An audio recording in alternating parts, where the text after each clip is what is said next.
Welcome to Highlighted, a Life Church Midweek Podcast. Here we're on a journey to look for ways to make our sermons more practical in our everyday lives, and we want to inspire you to live out your faith every single day, not just on Sundays. In each episode, we highlight our sermons and our ministries to see how God is working in our church and through our community. And just like last time, I'm sitting here with my favorite highlighted guest of all time.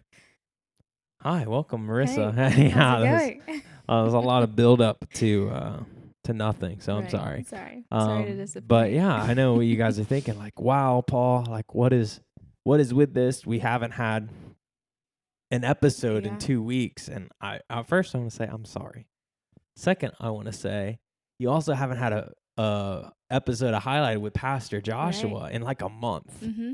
So I don't know who to be more upset at, to me or Pastor Joshua. So you can tell him I said that. No. But we just wrapped up 4 weeks long of Missions Collective, right? And it wasn't just our Sunday series. We were talking about missions all month long, and there's so many different things and exciting things that got to happen throughout the month of September. That's right. Yeah. I almost said October, and sorry, I'm just having a moment, guys. But first, I want to say, roll pause. I do this every time. You know, if you're a regular, you already know why I'm pausing. Right. Why am I pausing? If you haven't gotten the chance to listen to this past Sunday's sermon, go back and watch it. We don't want to have any spoilers in this episode. It's right there for you. So. Yeah, absolutely. So it's the video right before this. If you're watching on YouTube, it's the podcast episode right before this. If you're listening to podcasts anywhere where podcasts are available. Whew, that was a mouthful. But let's highlight Missions Month because so much happened. We got to hear from Love Life. We got to hear from some missionaries who are very far away across the country. We got to hear from some people who are here right now locally. Yeah. We got to hear a lot and experience a lot of different things. And my favorite thing, we got our around the world missions dinner. It was the best. Oh, it was so good. It was so much fun. Yeah. I really didn't do much for it this year because I was really busy in and around that weekend leading up to it. So you did most of our prep work for our table. Yeah. So I cracked some pistachios. Yeah, you made the little table cards. And I made our little menus, not menus. But no, it was all you. Yeah. But I love Missions Month so much. It's so much fun. Not just the dinner part, but just getting to experience and to hear all these different things. And we talked all about encouragement this past Sunday. So here's a little practical application of this past Sunday sermon. Marissa, you did such a good job with the Lebanon table that we did for Missions Collective. Well, thank you. So again, if you're joining us not knowing what Sunday was all about, then you got to pause and you got to go back and check it out. Get some context to what just happened. You get some context. All right, go back and go check it out. Yeah. Hey, I'm talking to you. I know you didn't go back yet. Pause it right here. Go back and check it out. I know you still didn't pause it now. Okay, at this point, I guess you're not going to watch it, which is sad because it's a really good sermon. Keep rolling with us. But this Sunday was all about encouragement and just this idea how, encouragement doesn't always get the prize or it isn't always the headline is what Pastor Josh said. But it really helps propel the story forward. And that's what Missions Collective all month long has been about. Like, this is our story. Right. And that's what the mural says the mosaic says in the lobby. So if you haven't been joining us, we've been putting together a mosaic all month long. And I've known what it says the whole time. You've known what it said the whole time. But we just finished it this past Sunday as we wrapped up Missions Collective. So now it says this is our story. So just this idea, and it's really cool to jump into Missions Month and talk about how this is our story. Like we don't just send missionaries. We don't just pray for our missionaries. We don't just give to our missionaries, but this is our story. Like we're a part of the Missions Collective. And that's the whole idea of just Missions Collective in general, that it's a collective thing, that it takes all of us. And it's not just one family. It's not just a pastor. It's not just a church, but it takes all of us all around the world. So for people to hear the gospel and for people's lives to get changed. Yeah. And I think it's cool too. You might not be the person going overseas and telling people about the gospel, but we need people to pray. And I think that's what, Missions Collective highlights is, there's a job for everyone, even if you're, just staying here locally. We've got ministries locally that we got to highlight. and just opportunities to pray for missionaries overseas. So, yeah, definitely. And my favorite thing about all of it is just coming out of this, I think it's like 16, 17 weeks long of our last series, all about how our story matters, right? And how our story of faith is really helping someone else's story of faith. And knowing that we do this with our kids, we do this with our students, we do this when new people come to church with us, is that we're really showing them what it looks like to be the church, to be the hands and feet of Jesus. So getting to do that on a practical sense, especially like this last week where we talked all about encouragement, where sometimes you don't really think, oh, it's not going to make that much of a difference. But I don't know what you're walking through that week. I don't know what you've been facing. I don't know what you need to hear. And even the smallest, simplest form of just like, hey, Marissa, you did a great job at the missions festival with our table. And maybe you've had a rough week. You've been beating yourself up, man. It wasn't good. No one liked it. But that is just enough to kind of shift your whole outlook on the rest of the week, to shift your whole purpose on the rest of the week. So just knowing, and that this is a very watered down version of Sunday sermons. So go back and watch it again. Last time, if you're still here and you haven't checked it out, go back and check it out. But it's just this idea that we get to encourage one another, but also we get to encourage our missionaries. And that's really special to me. Especially because, I know who they are and I know where they're at and I understand a little bit about them. But when I can actually reach out to them and say, hey, like, thank you for what you're doing. Like, we heard about what's going on right now in this place that you're at. And it's just, it's so bold of you to stand firm in your faith. It's so cool to hear these stories of people coming to Jesus. Yeah. And we can say that to them and maybe they're feeling discouraged that week. Maybe they're feeling empty. Maybe they're feeling tired and they just don't know why they're doing it anymore. Yeah. But when we can go and we can really just shift their perspective just by just saying a couple of words. And there's some practical ways we can do that. If you go to our missions wall in the lobby, if you're here on Sunday, there's always little cards with our missionaries who we support on them. And it has ways that like what they're doing, where they're at. And then there's also, if we're able to, there's a way to contact them. Yeah. So you can write them a letter. We have postcards with international stamps ready in the lobby. You can write them a letter. You can send them an email. Man, I would just encourage you to pick a missionary. Pray about it first, though. Pick a missionary who's maybe their location resonates with you. Maybe their story resonates with you. Maybe their ministry resonates with you. I would just encourage you to pick 1, 2, 3, all of them. It doesn't matter who. I would just encourage you to pick a missionary and take the time over the next couple of weeks and just reach out to them and say, hey, we just celebrated Missions Month at Life Church, and it really encouraged me. And I wanted to take the time to encourage you. So just thank them for what they're doing, to let them know that we're praying for them. And I know we say that all the time, but it's one thing to be praying for someone. It's another thing to be like, hey, I'm praying for you. Yeah. And for them to hear that, not just from Pastor Joshua, not just from Life Church, but to actually hear that from Life Church and the people in it. So, man, I love Missions Collective so much. And it's sad that it's October. It's October 1st. Can you believe that? And that can only mean one thing, right? It's Wednesday. It's October 1st. It's the first Wednesday of the month. What happens on the first Wednesday? I don't know. Do you guys know?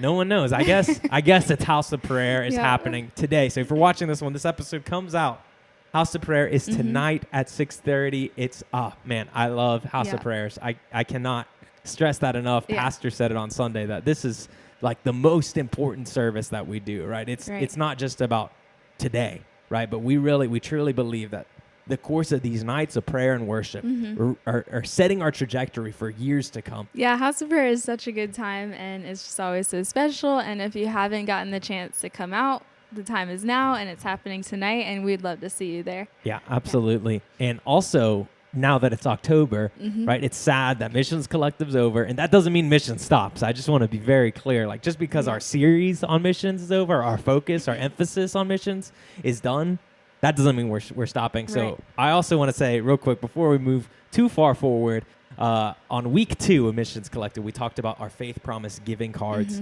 and that's how we give to missions. That's how we support missionaries that are on our wall of missionaries. And there's so many more that we really believe that we need to pick up, that it's our mandate to pick up. So I would just encourage you, if you haven't filled it out yet, pray about it. Pray about what is God calling you to give. And the biggest thing with these, I want to just emphasize, like, it's not we're not going to hunt you down if you put, I'm going to give $20 to missions a month. We're not going to hunt you down. Hey, Marissa, where's that $20 you said you're going to give?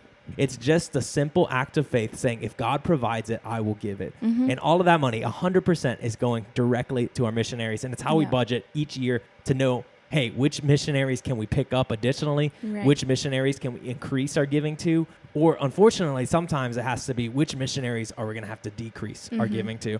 So I just want to stress this. I want to emphasize that, like, giving to missions is so important. And like you said, like, we all can't be out there. We all can't be in the other country, but we can all do something here. And whether that's pray for them or give to them financially, I just would challenge you, pray about it and just seek God. And again, it's not this, I'm committing to do this. It's not this big, I will give you all this money. And if I don't, then, I'm indebted to you. It's none of that. It's just a simple act of faith saying, if God provides it, I will give it. So I'm going to challenge you, encourage you, fill out that faith promise card. It's not too late to turn it in. We're turning them in all for the rest of the year. And I will say this, so far, we haven't gotten too many in yet. So we're still waiting on a lot of cards to come in. But if the giving continues at this level, we'll be able to pick up some new missionaries. That's awesome. So it's a very exciting time. And I'm not saying that so you can be like, oh, they got it. I don't need to worry about it. But I'm saying that to encourage you, man, like, just imagine what God can do with that extra $5 a month. Imagine what God can do with that extra $20, $30, whatever the Lord lays on your heart, and however you choose to give. I would just challenge you, pray about it. Maybe even pick a specific missionary or a specific area that you want to give to specifically, because we can do that. It's not just broad missions around the board. If the Lord has laid, Chi Alpha on your heart or Teen Challenge on your heart really heavily, you can dedicate all of your missions giving directly to that ministry. So yeah, that's it on Missions Collective. We talked a lot about Missions Collective, but I wanted to make sure I fit that in today's episode. But now that we're stepping into October, right, we're still collecting our faith promise cards. We're still receiving them. But we're also stepping into a brand new series all about grief and lament. We're going through the book of Lamentations. It's going to be an exciting time. But also in the month of October, we're celebrating National Speed the Light Sunday, which is also missions. And we're going to talk about all about how our students give to missions and what Speed the Light is doing in our country and all around the world. It's incredible. My good friend, your good friend, Pastor Luke Yoder, right? A friend of us, a friend of Life Church, a friend of the podcast. He's been on. So if you don't know who that is, I would encourage you to go back. It was about a year ago. I did an episode highlighted with Pastor Luke. He's the Pendel Speed the Light director for the Pendel district. And man, I get to hear stories from him all the time of just what Speed the Light is doing. Not just in his network, not just in his church, but all around the world. And I hear stories of how people are coming to faith, how students are feeling empowered to give and give generously. So it's going to be an awesome Sunday. Pastor Bob is going to be bringing the word. But we're gonna have a great time going through the Book of Lamentations. It's gonna be a kind of heavy topic because it's like grief is not a pretty topic. But I believe it's so vital and it's such a timely thing for us to hear as a church. Just knowing some of what my family has walked through, knowing what some of you guys have walked through, and knowing that hey, there's still hope, there's still restoration in this, and that just because our circumstances aren't the prettiest, just because our circumstances change, doesn't mean that God's not there. It doesn't mean that Jesus isn't listening. It doesn't mean that he's not good. So I just want to challenge you, encourage you, come on out every week this October on Sunday morning. It's going to be an awesome series as we journey through the Book of Lamentations. And as we get to the end of October, that's one of my favorite events. One of my favorite days. So you heard, if you're here in person on Sunday, you heard about it. If you're watching online on Sunday, you heard about it. If you haven't gone back and listened to Sunday's sermon, you haven't heard about it yet.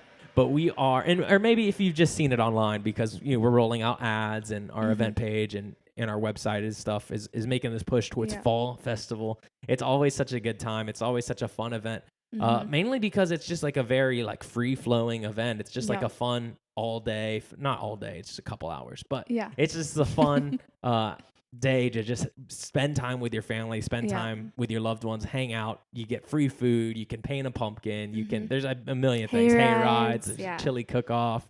There's I don't know. I don't even know what's all on the list. Basically, if you love fall, you need to come out to this event. And we have some really cute, really cool invite cards. And it just says, come join me for Fall Festival, October 25th, 2 to 4 p.m. And then on the back, it just says, you're invited. It has hay rides, free, chili. You're going to talk about what we're doing because I couldn't remember it. And it has the church address on there. But I would challenge you. I would encourage you, grab 3 of these cards, right? Not 10, not 15, maybe eventually grab 3, but pick 3. I just want to, everyone who's listening, pick 3. And then once you do the 3, then, graduate and do 5, then but I would say pick 3 cards, pray over them, and pray about who you should invite.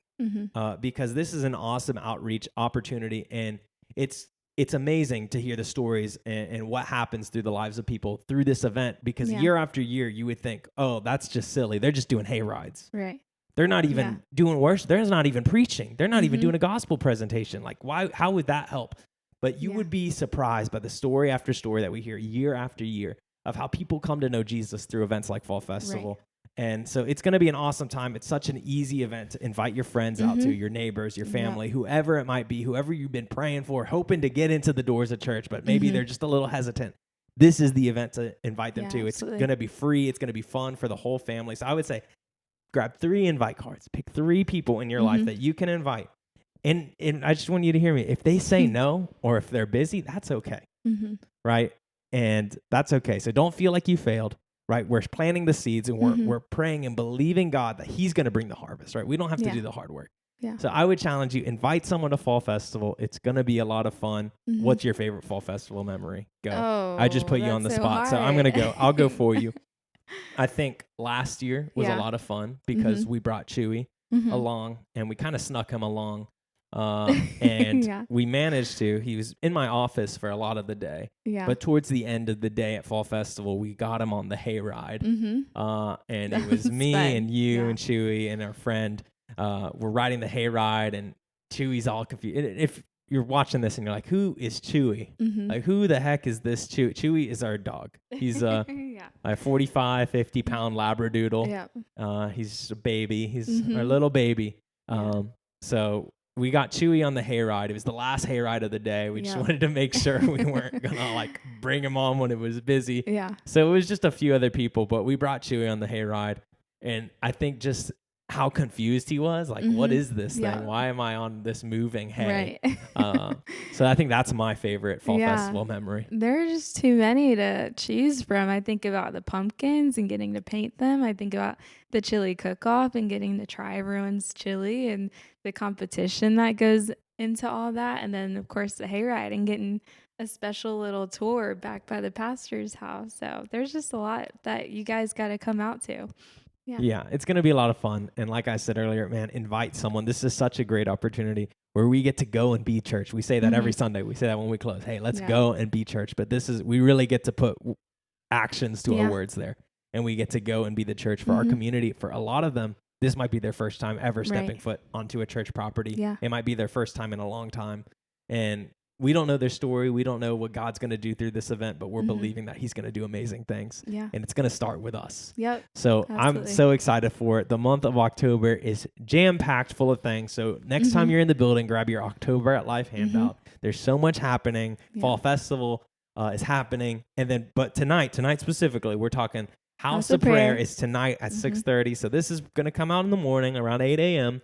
So if you're watching early in the morning, go ahead, put it in your calendar. Say, hey, I'm going to go to church at 6:30 tonight. Or maybe I can't make it to church. I'm going to tune in to the live stream on YouTube at 6:30 tonight. And I'm going to be a part of House of Prayer because it's amazing and incredible what God is doing through these nights of worship and prayer. And also, last thing, I know we keep talking. We have a special thing coming up tomorrow night. It's going to be a good time. It's going to be, what is tomorrow night? It's going to be team night. All church team night. So if you serve at Life Church, if you already serve, or if you're interested in serving, and I'm not just talking about on the worship or creative team. I'm not just talking about on some sort of speaking team. And I know what you're thinking, like, I'm not good at this. I'm not good at this. Like, I promise you there is a role, a place for you to serve. So if you're interested in serving, if you just want to learn a little bit more about what serving looks like here at Life Church, or if you already serve, come out to church, all church team night tomorrow night at 7 p.m. Thursday, October 2nd. tomorrow night. Yeah. So come on out. It's going to be a great time. We Yeah. love you. And as always, stay connected because there's so much going on, and we can't wait to see you again soon.